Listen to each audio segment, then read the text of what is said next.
The Radio Memories Network is brought to you in part by Liberated Syndication. Podcast publishing made easy. Libsyn.com. That's Libsyn.com. Now for this week's exciting episode of The Adventures of Superman. Superman! Up in the sky! Look! It's a bird! It's a plane! It's Superman! And now, Superman, mighty visitor from another world with powers and abilities never before realized by mortal men. Able to leap tall buildings at a single bound, race a speeding bullet to a target, crush steel with his bare hands. Superman, champion of the weak and the oppressed, courageous fighter for truth and justice, who mingles with ordinary men as mild-mannered Clark Kent, reporter for the Daily Planet, a great metropolitan newspaper. As our story opens today, Clark Kent is about to leave the Daily Planet building when he is hailed by young Jimmy Olsen, a red-headed, freckle-faced copy boy who works in the editorial department of the paper. Listen.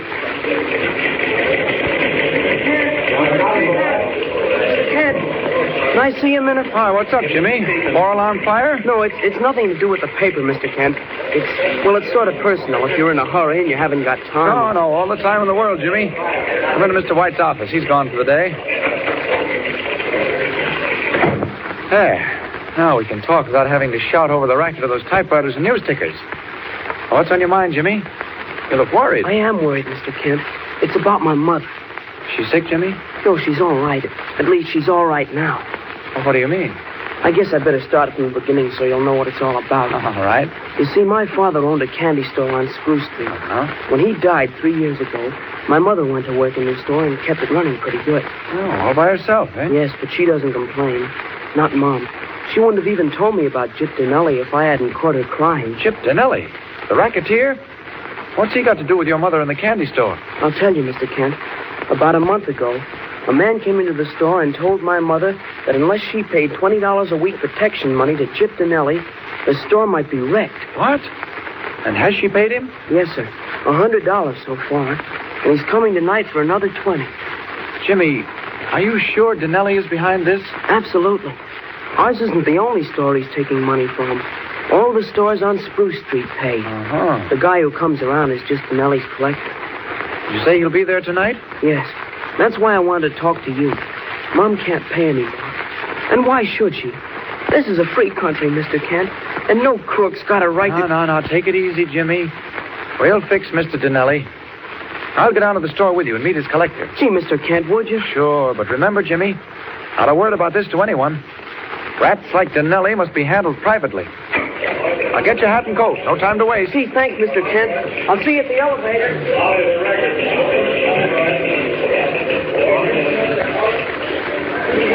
10 minutes later, Jimmy and Kent approached the candy store on Spruce Street. This is the store, Mr. Kent. Mom's behind the counter. Now, wait a minute, Jimmy. You say all the stores on this street pay protection money to Dinelli? That's right. Schultz, the butcher, didn't pay last week. Oh? So he got a brick thrown through his window. See it right across the street? Yes, there's not much window left. And what did the police do about it? They couldn't do anything. They said no evidence. My mother can tell you more about that. Come on, let's go in. All right. Oh, what made you so late, Jimmy? Oh, I hung around the office for a while. Mom, this is Mr. Kent. He's the best reporter on the Daily Planet. Oh, I'm afraid Jimmy's given to exaggeration, Mrs. Olson. Well, he's told me a lot about you, Mr. Kent. He thinks you're wonderful. Oh, yeah. Nice to know that somebody does.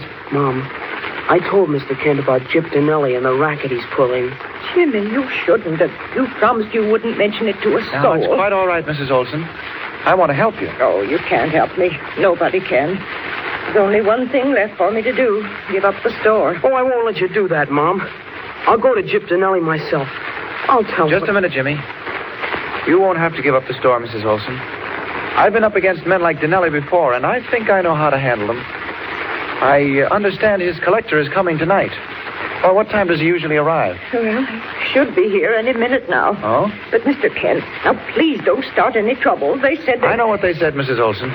But don't you worry. Jimmy and I will hide behind the counter. When the collector comes in, refuse to pay him. Oh, no, I can't do that. They'll do something to Jimmy if I don't pay. Now, they won't do a thing, I promise you. Just you refuse to give him the $20. I'll take care of the rest. All right, Jimmy, duck down. What are you going to do, Mr. Kent? Tell Mr. Dinelli's collector where he gets off. But supposing he pulls a gun? Well, guns don't frighten me. Well, he won't pull a gun, Jimmy. Here he comes now, Mr. Kent. Steady, Mrs. Olson. Don't be afraid. Okay, lady. I'll take the protection payment, $20. Well, I'm not going to give it to you anymore. Oh, no? Take a look across the street, lady. See what happened to Schultz's window because he didn't have protection? You want that to happen to your window? Well, I can't pay you anymore. I haven't the money. Don't give me that stuff. Pony up and make it fast. This is my last step, and I ain't got no time to waste. Well, you'd better find some time because I want to talk to you. Where'd you come from? Behind the counter? I heard everything you said, and so did Mrs. Olson's son. Now, unless you and your crooked boss, Dinelli, want to spend some time behind bars for extortion and blackmail, you'll return every penny you took from this woman and never bother her again. Oh, yeah? Who are you? My name is Kent. Clark Kent. I'm a reporter for the Daily Planet. A star reporter, too. Shut up, you. So you're a reporter. You write pieces for the paper, huh? Well, write this one. Oh! Hey. Walk over the 20, lady. Yes. Here it is. So long, wise guy. Mr. Kent. Mr. Kent. Are you all right? I'm all right, Jimmy. Just a little surprised. Gee, I thought he knocked you out. No, not quite. Oh, you see, Mr. Kent, I told you not to try to do anything. It's impossible. They're just not human. I haven't given up, Mrs. Olson. One punch doesn't frighten me off. I'll get every cent of your money back and teach Dinelli a lesson he won't forget. All you're doing is risking your life. Don't you worry about that. I'll see you tomorrow, Jimmy. Good night, Mrs. Olson. Too bad I had to take that punch in the jaw. I was itching to tear that rat apart right in the store, but it wasn't the time or the place for Superman to do his stuff. I'll just take a run over to Dinelli's place and have a little talk with him.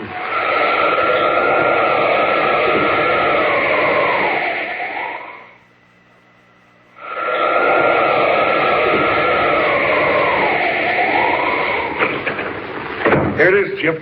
600 smackers, like taking candy from babies. Even Schultz the butcher paid up without a squawk. No trouble at all? Oh, yeah, little, but I clipped the guy and that finished it. What guy? Some mug that was hiding behind a counter in Olson's candy store. Said he was a newspaper reporter, but then they make Kent. A reporter? Yeah. What paper, Spike? I forget. Wait a minute. Oh, yeah, the Daily Planet. He shouldn't have clipped him. You think I want the newspapers on my neck? Well, what'd you want me to do, stand there and take his guff? He was shooting his mouth off about blackmail and extortion. All right, forget it. Tell Tony to get me a pack of cigarettes. Okay. Maine, 4826.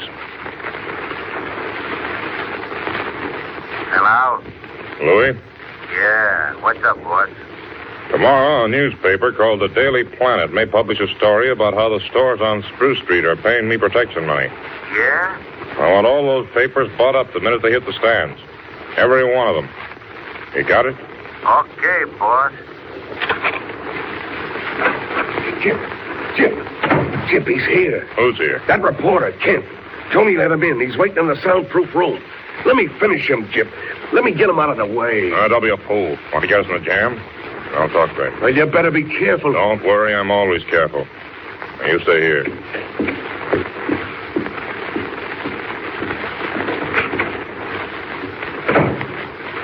Hey, what is this, a gag? Nobody here? Oh, yes, there is, Dinelli.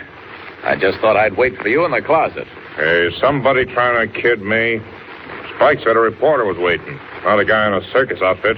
Clark Kent couldn't wait, so he asked me to keep the appointment. You'll get used to these blue tights and red cape if you keep on robbing poor shopkeepers, Dinelli. Why, you... Get out.